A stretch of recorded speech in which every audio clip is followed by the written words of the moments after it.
ഞാൻ അങ്ങ് പറഞ്ഞ് ഞാൻ എൻ്റെ ഇന്നത്തെ വാദ് അവസാനിപ്പിക്കുന്നു. ഇന്ന് പല വാട്സപ്പ് ഗ്രൂപ്പുകളുള്ള കാലമാണ്. ആ വാട്സപ്പ് ഗ്രൂപ്പുകളെ കൂട്ടത്തില് പഴയ കാലത്ത് എൻ്റെ ഉമ്മമാരും പുരുഷന്മാരും മനസ്സിലാക്കാൻ വേണ്ടി ഞാൻ പറയാണ്, പഴയ കാലത്ത് സ്കൂളിൽ കൂടെ പഠിച്ചവർ ഉണ്ടാകുമല്ലോ, സ്കൂളിൽ പഠിച്ചവരുണ്ടാകുമല്ലോ. ആ പഴയ കാല ക്ലാസ്മേറ്റ് എന്ന് പറയും. അവരെ എല്ലാവരെയും ഒരുമിച്ച് കൂട്ടിയിട്ട് ഒരു വാട്സപ്പ് ഗ്രൂപ്പ് ഉണ്ടാക്കുകയാണ്. സുബ്ഹാനല്ലാഹ്, ചിലപ്പോൾ ഞാൻ എല്ലാം കൂടി ഞാൻ ആക്ഷേപിക്കുന്നു എന്ന് കരയരുത്. ചിലപ്പോൾ അത് പഴയ പ്രണയങ്ങളൊന്ന് പുതുക്കാൻ ഒരു കാരണമാകാനിടയുണ്ട് എന്ന വിഷയത്തിൽ നാം ഉത്ബുദ്ധരാകേണ്ടതാണ്. ചിലപ്പോൾ ചില കുടുംബ ജീവിതത്തെ പോലും അത് തകർത്ത് കളയാനിടയുണ്ട്.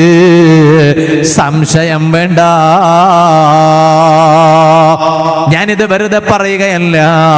ആ പഴയകാല പ്രണയത്തെ പുതുക്കാൻ വഴിയൊരുക്കുന്ന, ആ പഴയകാലത്ത് കൂടെ പഠിച്ച കൂട്ടുകാര് ക്ലാസ്മേറ്റുകളെ എല്ലാവരെയും ആഡ് ചെയ്തുകൊണ്ടുള്ള ഒരു വാട്സപ്പ് ഗ്രൂപ്പ് ക്രിയേറ്റ് ചെയ്തിട്ടുണ്ടെങ്കിൽ അതിലൂടെ നിന്റെ കുടുംബ ജീവിതം തകരാനും നിന്റെ ആഖിറം നഷ്ടപ്പെടാനും നിന്റെ ഈമാൻ പോലും തകർന്നു പോകാൻ ഇല്ലാതെയായി പോകാൻ വഴി ഒരുക്കുമെന്ന് നിനക്ക് ധാരണയുണ്ടെങ്കിൽ നീ അത്തരത്തിലുള്ള ഗ്രൂപ്പുകളിൽ നിൽക്കരുത് കേട്ടോ.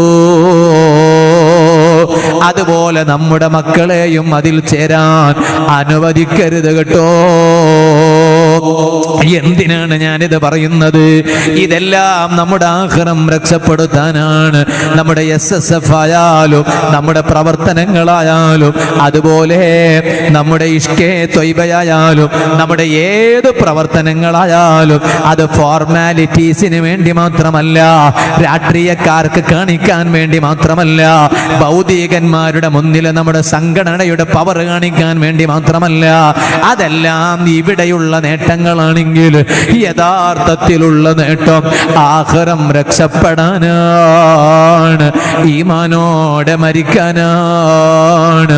അതിനു വേണ്ടി